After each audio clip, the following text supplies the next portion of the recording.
I'm going to turn your attention to our main lecturer today, Mr. Anoop Lalla, who is the Senior Director on Business Intelligence in VMware. And he has a very interesting topic, talk on business intelligence. So applauses for Mr. Lalla.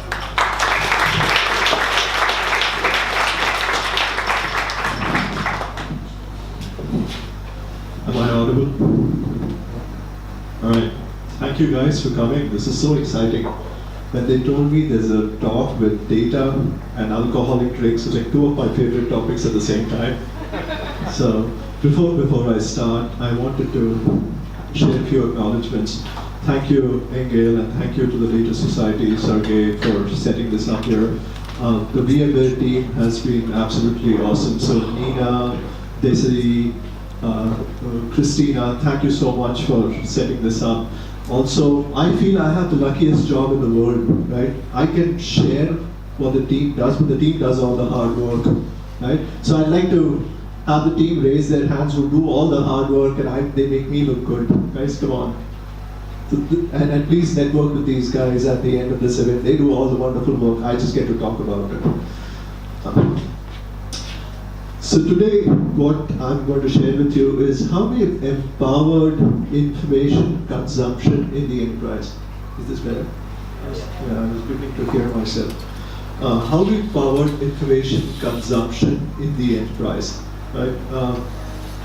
A little bit about VMware, and a lot of you know about it, but I wanted to share this, that we were founded in 1998, and we've grown to more than 19,000 employees, spread in over 120 locations. We've enabled 500,000 customers, about 500,000 customers, with an ecosystem of 75,000 partners. Right? We've always done this with a maniacal focus on our customers and with being fearless innovators. We were ranked number 40 on Fortune's list of best employers to work for. Last year we were 65, this year we are at number 40. And we've just virtualized the entire IT infrastructure, from the data center to cloud to mobile devices. We help IT deliver services on any device, anytime, anywhere. Right? So we take away the complexity of IT by making it virtual for everything. Right? So we started off with virtualizing the compute. Right? So we get the concepts of abstraction, pooling, and automation, not just to compute, but to memory, to storage, to mobile devices, and now to networking. Right? So we are leaders in creating cloud services across the globe.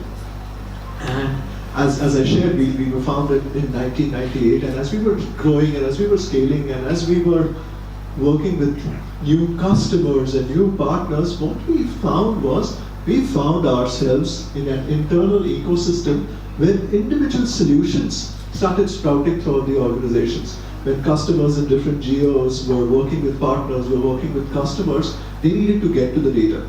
And so there used to be a bottleneck to go to the central IT, create a report, create a dashboard. So what they would do is, they would come with their own data sets. Right? They would come up with their own SQL Server databases, their own Excel spreadsheets, and they would get to the data, because that's the way we were growing, right? And while it worked for some time, it became a bottleneck for us, right? We found ourselves in an internal ecosystem where all these, siloed solutions were blossoming all over the enterprise. And there was more time spent in arbitrating over the source of data, the validity of data, rather than making decisions with the data. Right? This is what I call was, we were on the verge of information anarchy. Right? While we were scaling with our partners and scaling with our customers, we were creating bottlenecks all over the place. And anarchy is not a platform on which any company can scale. And data was becoming a bottleneck for us. So we came up with a strategy. And the strategy was to enable self-service information consumption from a single sanctioned source of truth with approved tools and architecture in the enterprise. We wanted everybody to use data to make decisions, but from a certified source, with the certified tools, so that there is no arbitration over the source of data. There's no arbitration over the quality of data, and all the time is spent in making decisions with the data. I don't know how many of you have seen an IDC study. There's an IDC study which says that organizations use only 5 to 10% of the data available to them to make strategic decisions. And there's a Gartner study which says organizations spend 50 to 70% of their information management budgets to manage data quality. We didn't want to do that, right? We didn't want to spend 50 to 70% of our data quality budget to manage only 10% of the data which we use for decisions. So we had to take a step back and look at business transformation. Right? This was not just an IT problem or creating a BI group problem. This was a business transformation problem. So when most organizations look at business transformation, they look at 3 pillars: people, process, and technology. What we did was we created a 4th dimension: people, process, technology, and information. So when we created our business transformation strategy, information had as much of a part along with people, process, and technology. And the reason we did this, at the core of doing this, was trust with data, satisfaction with quality of data. And when we did this, the first thing we did was we formed an internal organization, which is a centralized organization for all our data functions. We call it the Information Innovation Center. And when we created this, we deliberately created the business intelligence and the advanced analytics teams as a sister organization to the master data management team. And the reason we did that was, as I mentioned, we were scaling and creating new solutions, and creating new products, and working with our partners, and going into mobile devices, creating these cloud solutions. We found that the different groups in the enterprise are working with their own data sets. The sales teams were managing customer contacts. The finance teams were managing finance transactions. The support teams were managing support records, and all of them were doing a wonderful job for the expediency of today, but without considering the scale and velocity for tomorrow.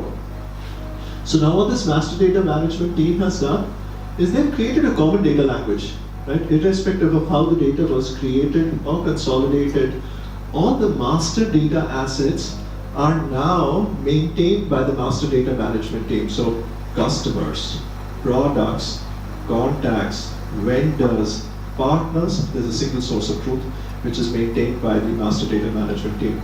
The master data management team also focuses on governance of data. So governance of reference data, governance of all the transactional data, right?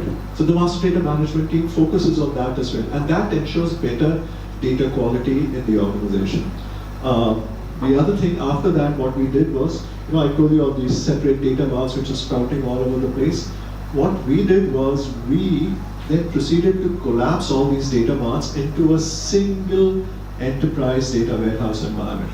And at that time, we created the data warehouse on the Green Cloud environment, which is a massively parallel processing environment, similar to Teradata, right? It's by our sister organization, Pivotal. And we consolidated everything onto this single environment. At that point, we had 17 data marts, some 50 different databases. All these came into the Green Cloud environment. So that was the infrastructure part. But to scale to the speed of the business, this is not enough. Right? So what we did is when we stood up the enterprise data warehouse, we also stood up a replica environment called the innovation environment. So you have the production environment, and then you have the innovation environment. Because not all data sets will ever be in the enterprise data warehouse, right? As many of you work with data, and you realize that there are data sets which users want to use all the time. There is log files from websites. There is customer log files. There is external market intelligence data, which will never be in your data warehouse. So what we did is we created a capability in the innovation environment where you could blend organization certified master data, reference data, along with external data sets. And once those solutions were ready, right? Once you would innovate those solutions, once you were ready with those solutions, then the IIC team would help chaperone those into the production environment.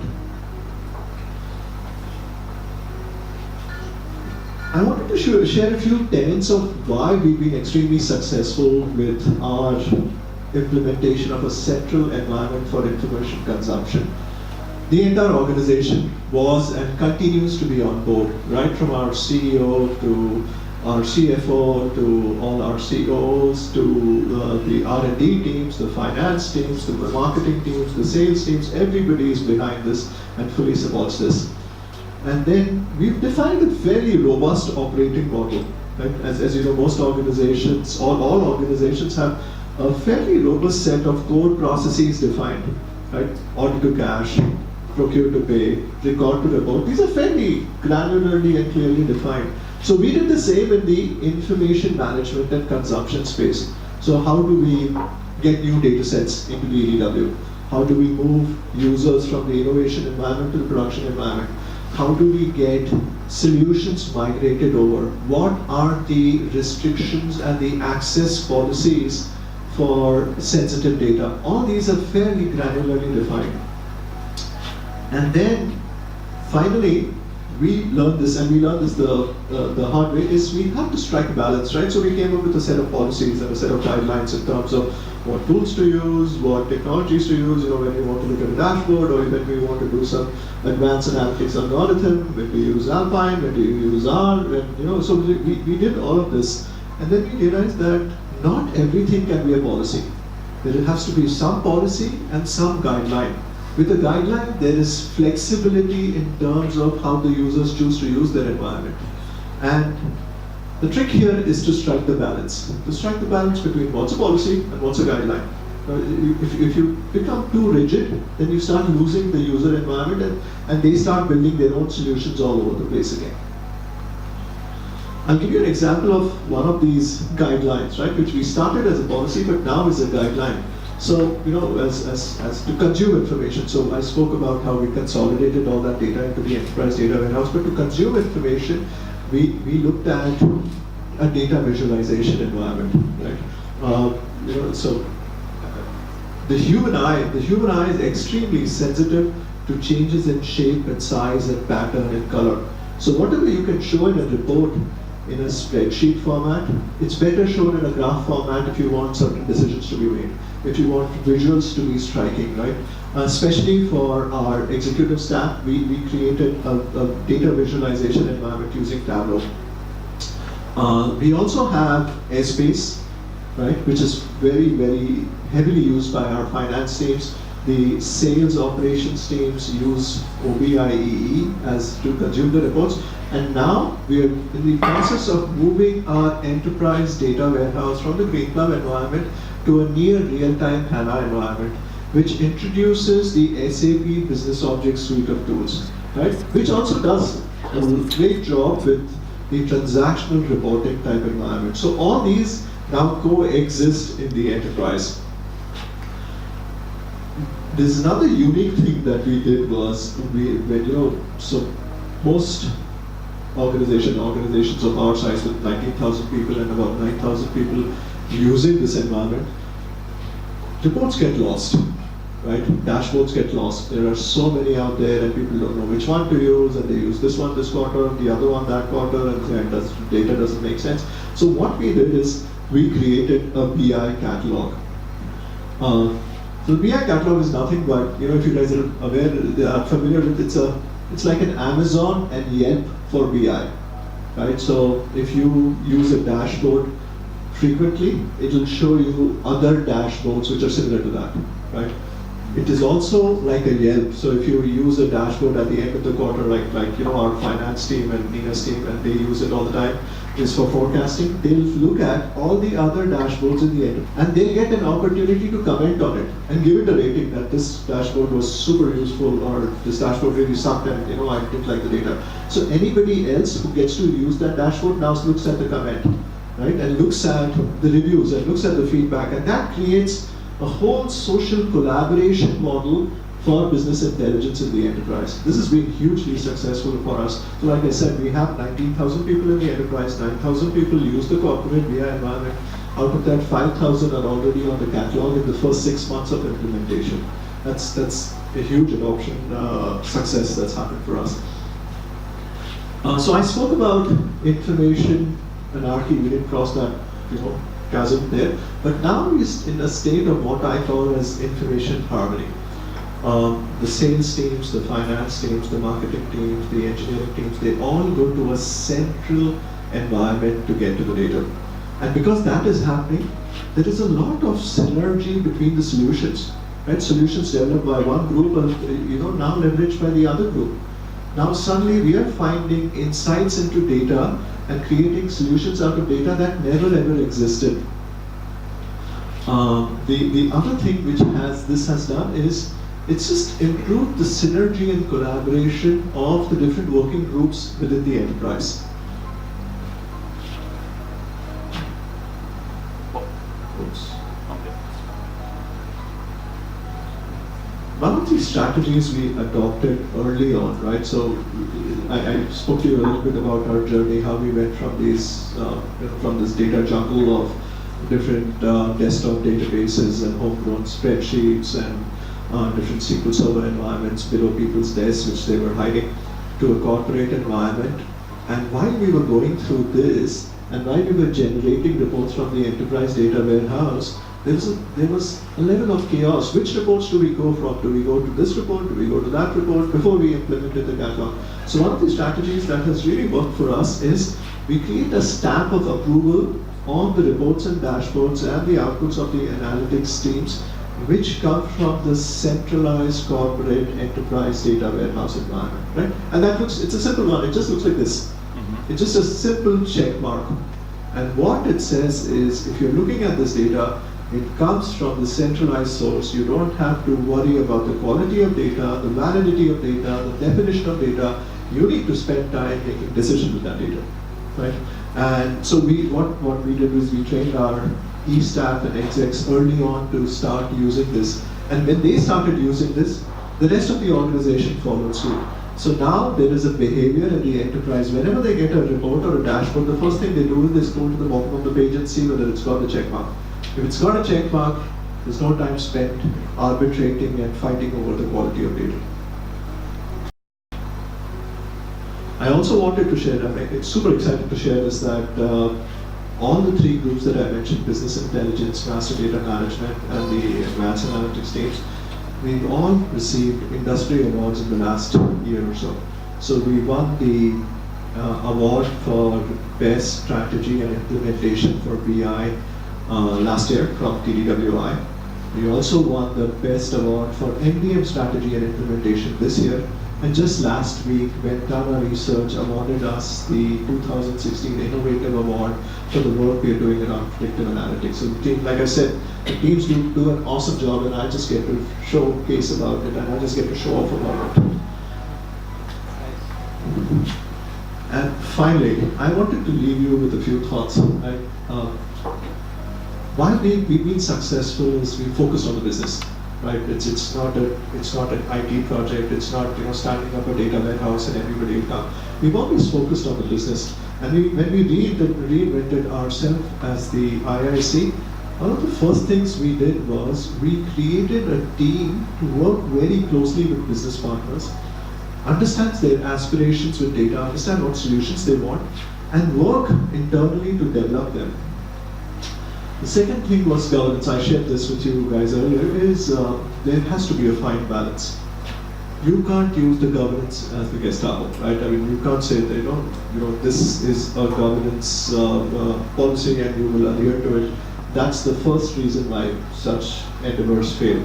You have to be very flexible in terms of what is governed and what is a guideline, right? So sensitive data access, yes, it's governed. What tool you want to use to access the data, as long as you access it from the corporate enterprise data warehouse, knock yourself out.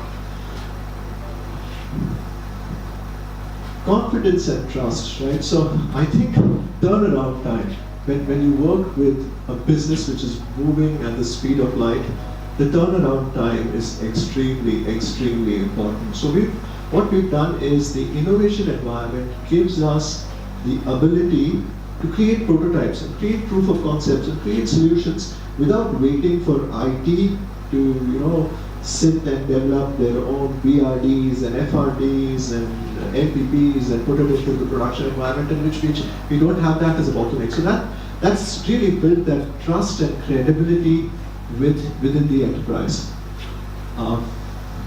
Adoption, which is extremely important, right? Like I said, we chose to use the carrot and stick model for driving adoption in the enterprise. We had buy-in from the execs, but also we had incentivized usage of this environment.